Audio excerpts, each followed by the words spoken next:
الله والحمد لله والصلاة والسلام على رسول الله صلى الله عليه وآله وسلم. الله رب محمد صلى عليه وسلم. نحن عباد محمد صلى عليه وسلم.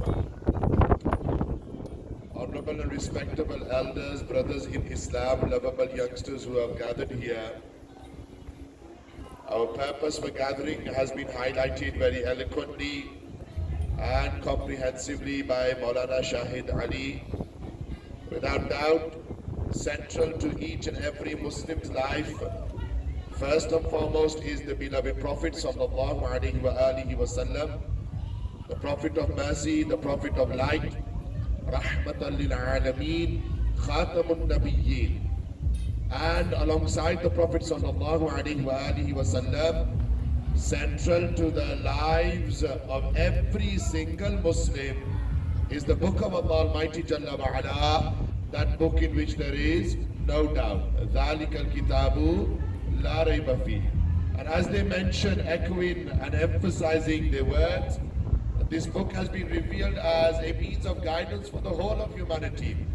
هُدًى لِلنَّاسِ وَبَيِّنَاتٍ مِّنَ الْهُدَى وَالْفُرْقَانِ, and a means of making distinction between right and wrong, between haqq and batil.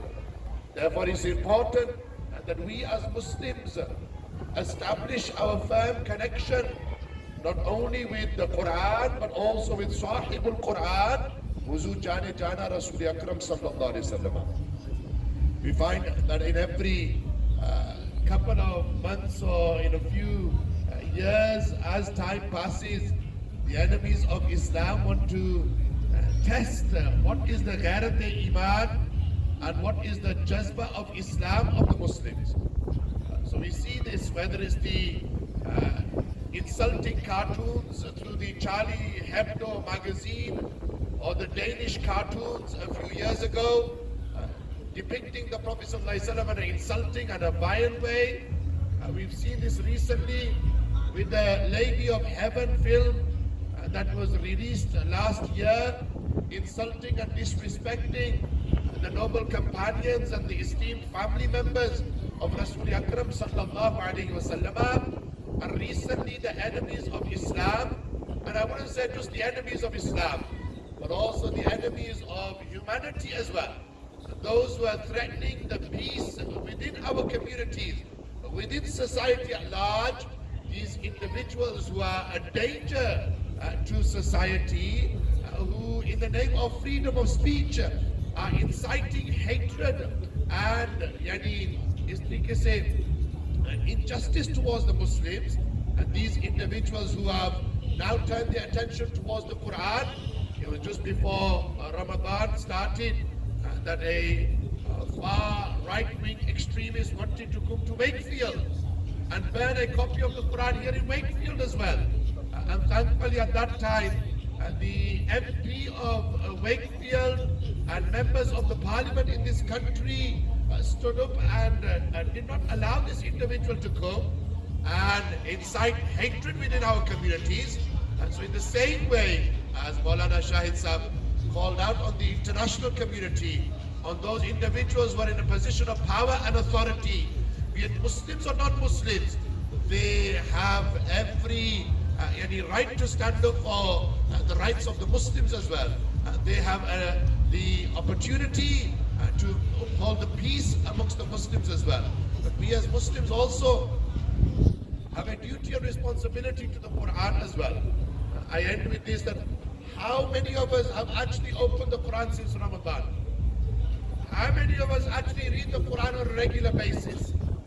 How many of us study the Quran with ulama of the Ahl Sunnati wal Jama'ah?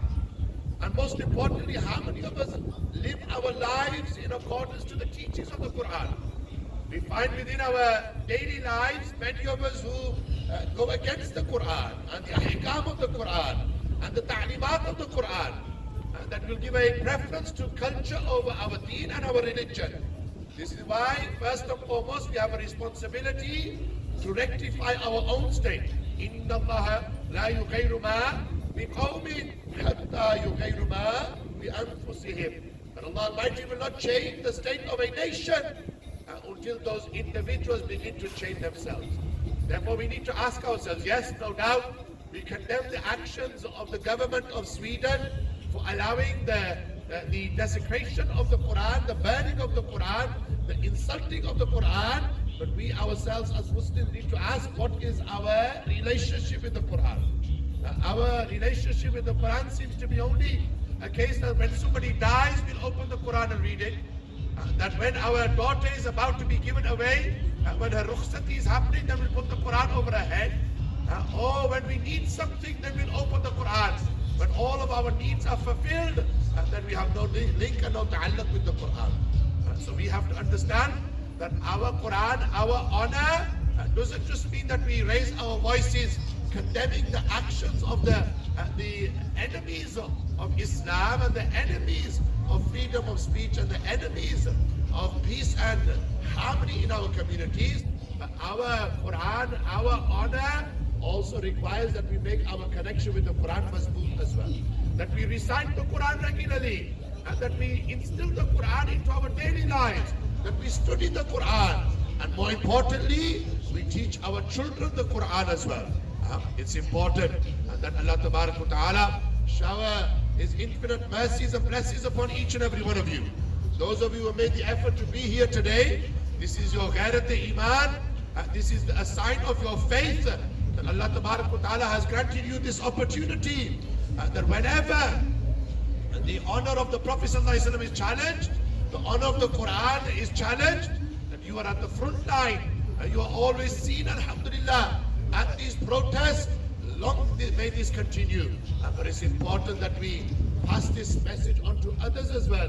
Allah Ta'ala grant us the tawfiq and give us the opportunity and the ability to uphold the honor of the Quran and the honor of Sahib al-Quran. Huzu Jana Rasul Akram Sallallahu Alaihi Wasallam.